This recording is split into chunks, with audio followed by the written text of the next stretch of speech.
This is ABC15 Mornings. Now it's 6. 2 new reports out this morning ahead of a possible impeachment of former President Donald Trump. Why this new information could impact the upcoming Senate trial.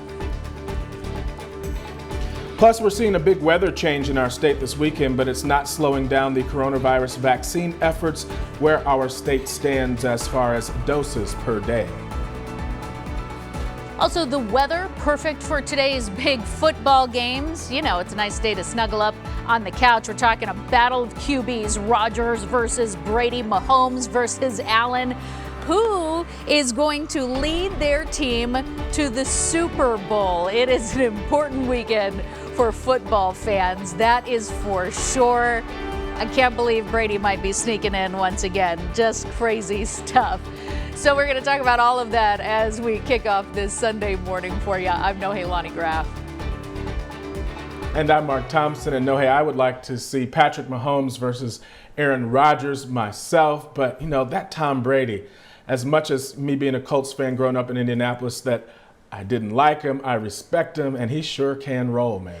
You know, my stepdaughter always jokes that it would be the State Farm Bowl if it were Rodgers and Mahomes, and so she'd like to see that. Right. Of course, her dad is a big Kansas City Chiefs fan, as well as several in our newsroom. So, yeah, we're excited to see how it goes down today.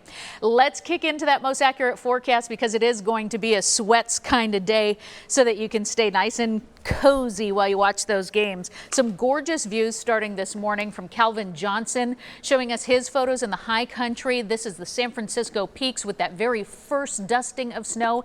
Absolutely stunning. Let's see what else we have from our viewers this morning. I think a few other pictures to share, or are we going straight to our weather computer? What's next? Let's go to the weather computer. Let me show you what's happening outside right now. We do have rain passing through various portions of the valley, so this is our live Doppler radar. You can see Tolleson getting rain right now. Central Phoenix, I'm getting reports of rain as well. One of our producers lives in the Central Phoenix area, says it was downpouring just seconds ago. We're also seeing this system pass over the 101 in the West Valley and the North Valley. Still pretty dry, though, out in the East Valley. We're also now seeing lightning and hearing some thunder rolling through the Deer Valley neighborhoods, Anthem, Cave Creek, and into Lake Pleasant. And then further north, the snow continues to fall, although it's a little lighter now. It will get heavier later, but Prescott, Paulden, Williams, Flagstaff, all seeing snow right now. Also here in the valley, our temperatures are cooler, 50 degrees in the Phoenix metro, but we're now down into the 40s in Chandler. The West Valley seeing temperatures right now in the 40s as well as those storms pass through. So definitely making a difference in how it feels out there. I will talk more about how much rain we can expect here in the valley and the timing coming up in just minutes. All right, Nohe, thank you. Now we want to get to some breaking news this morning. 2 inmates are missing from the Arizona State Prison complex in Florence. Officials tell us that John Chaparro and David Harmon escaped sometime yesterday afternoon. Chaparro serving a 35-year sentence for sexual abuse and child molestation. Harmon serving 100 years for kidnapping and burglary charges. Police are actively searching for those inmates, but are asking you to call 911 if you have any information about where they may be hiding out. Now we want to get to the coronavirus. Arizona getting vaccinated this weekend. The weather's not stopping people either. Health officials say that the 24/7 hub at State Farm Stadium has continued to be busy and will stay open rain or shine. More than 400,000 doses have now been administered. And this graph right here shows how the state is trying to pick up the pace. Nearly 100,000 doses given in just 3 days.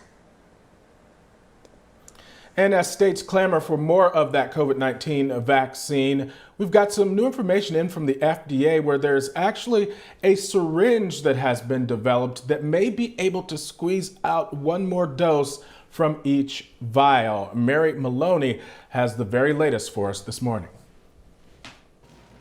In the U.S., the CDC reporting a new daily record for COVID-19 vaccines administered.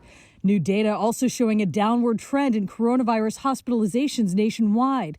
And the 7-day average for new cases has also reached its lowest point since early December.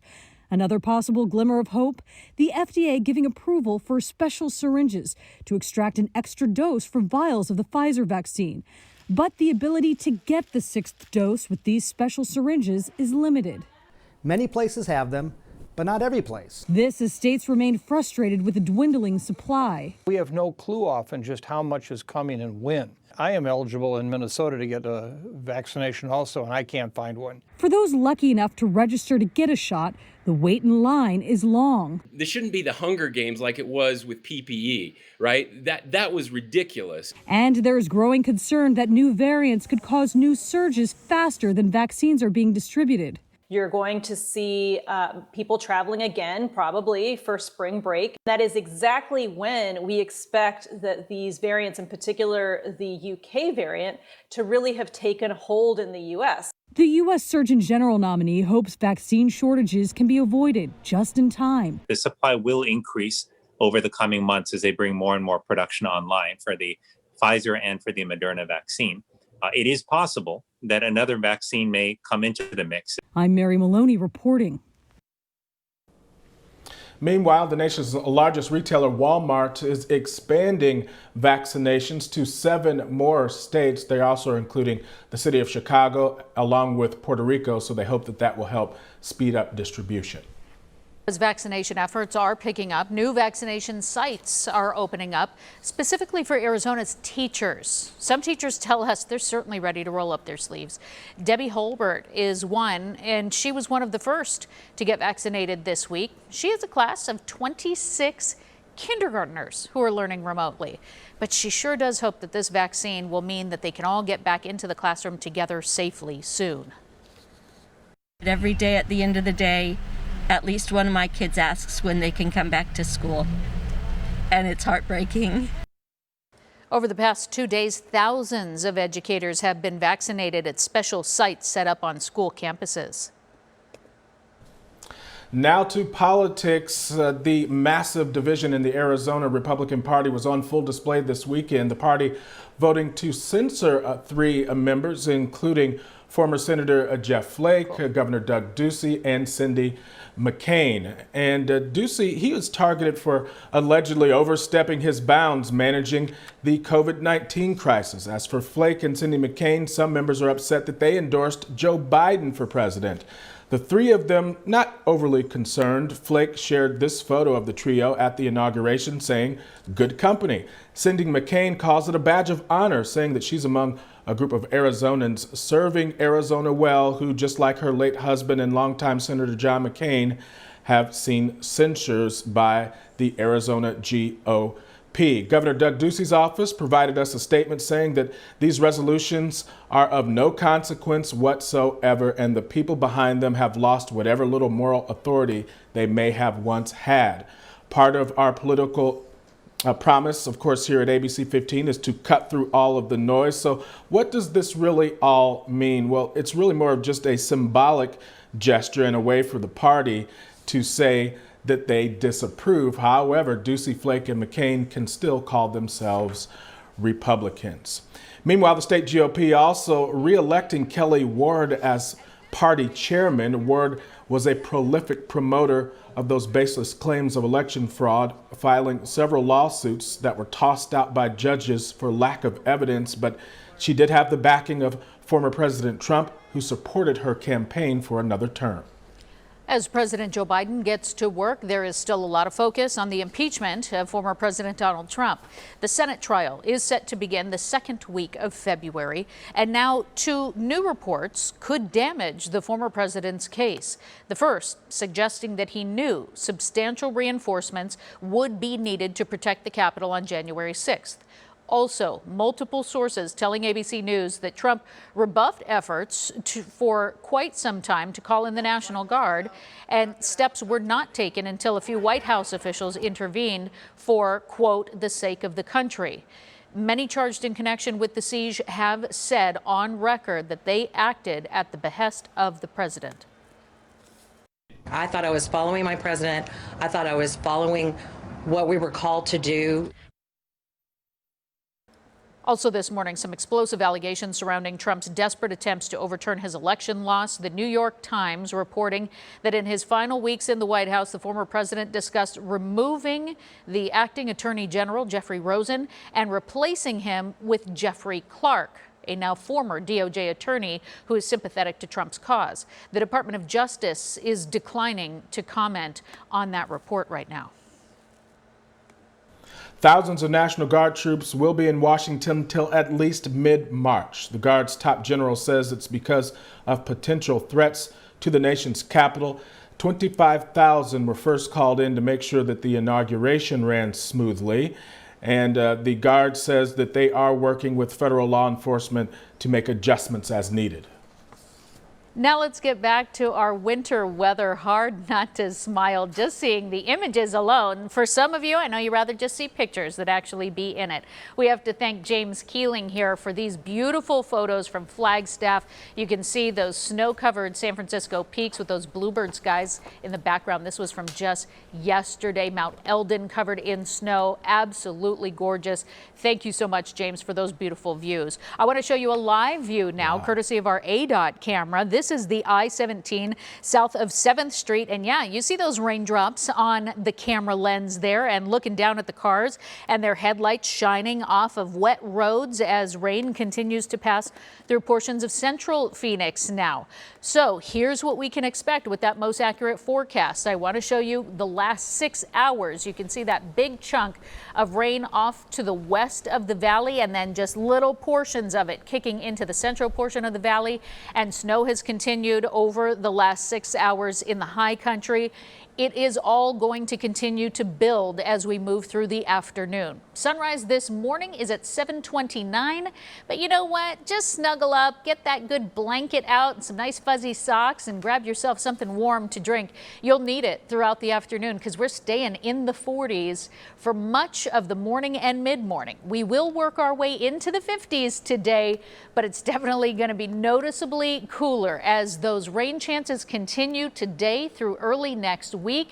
We are still talking about over a foot of snow coming to the high country to add to what is already there, and those temperatures are cooling statewide. So we will take a look at just what our high looks like today here in the valley and across the state coming up in just minutes. And in the meantime, remember, whether we are on or off the air, we are always online, and you can track the storms yourself by getting the hour-by-hour forecast specific to your neighborhood. It's all on our ABC15 app. You can also get weather updates through our streaming apps as well. 6:12 now on your Sunday morning. If you're planning on heading up north to enjoy some of that snow, we've got some safety tips for you to keep in mind. Also coming up, one Valley man, he's on a mission to make sure that the homeless community in downtown Phoenix has what they need to stay healthy and happy.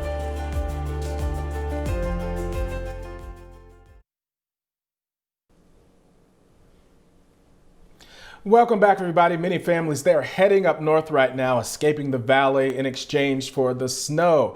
ABC 15's Jamie Warren, she did just that. She made a drive up to Flagstaff, and she is showing us how so many people are now enjoying the winter weather. Take a look.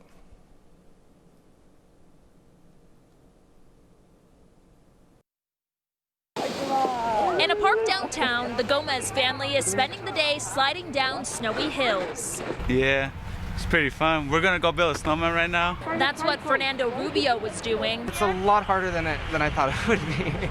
He's a student at NAU, but his family came to visit him for the weekend. My mom, my dad, and my 4 siblings. After a tough year, many say spending time in the snow is the perfect way to relax. This time alone for us is really precious right now for us. Especially during these times, like being in nature, I feel like is what we mostly can do. And the businesses downtown, like Aspen Sports, say they welcome the extra visitors. It's been pretty good, especially around the holidays. I would say that it's been busier than I thought it would be.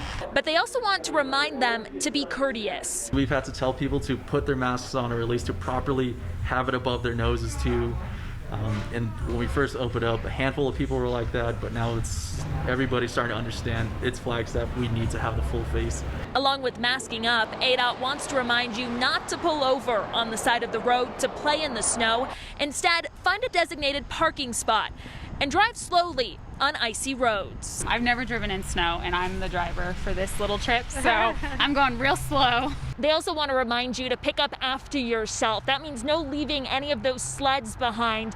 And if you see a snowplow, don't follow them too closely or try to pass them on a narrow road. In Flagstaff, I'm Jamie Warren, ABC 15, Arizona. Jamie, thanks for the great tips and a cool look at the high country.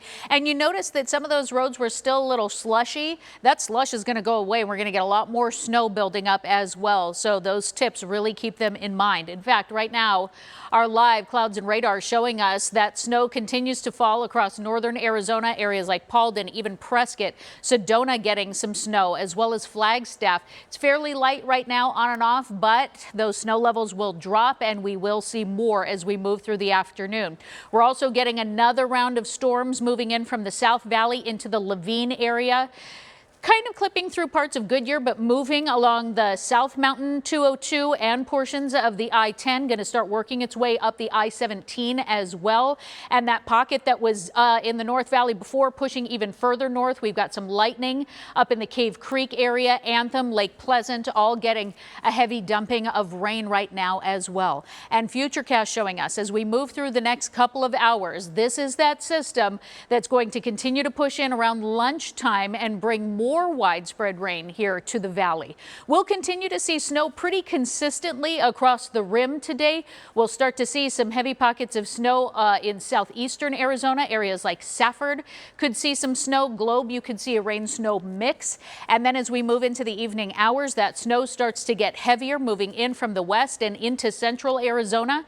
And more rain moves in tomorrow, Monday, here into the valley. Again, right around lunchtime, starts in the morning, and then around lunchtime really starts to pick up and build and stays pretty consistent on and off through the day. This morning, because of that storm system, temperatures are dropping. And as that next system starts to move up through the valley, we're down into the 40s in Maricopa, Ahwatukee, and Laveen now. Also portions of the East Valley in the 40s.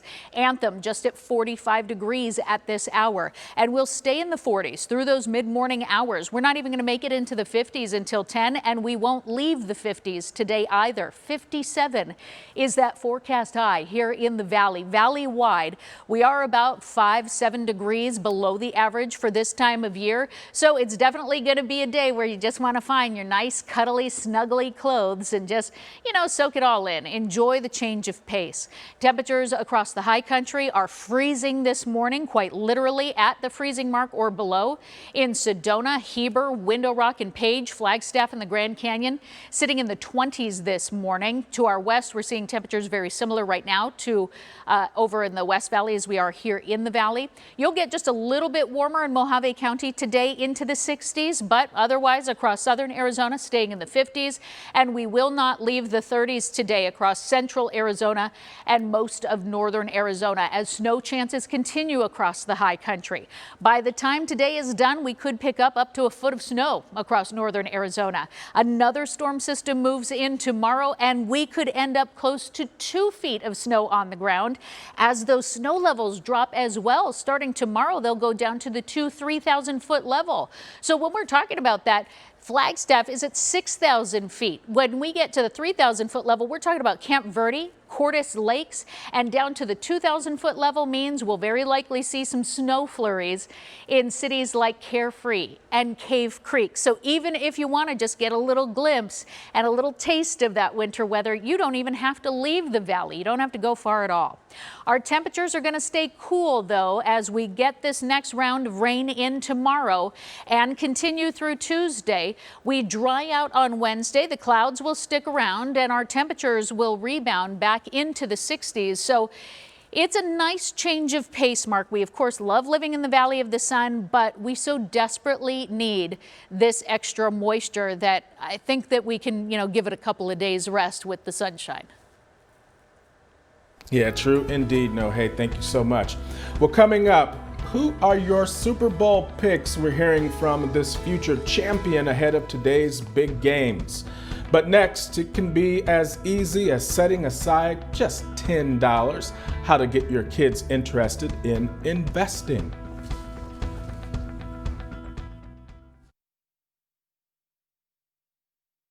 Despite how tumultuous the last year was, one thing that we do know is that the stock market closed at record levels. But that's not just something for adults to pay attention to. In this new year, there's an opportunity to bring in a new generation of investors. So JJ Wenrick is joining us this morning. He's a certified financial planner.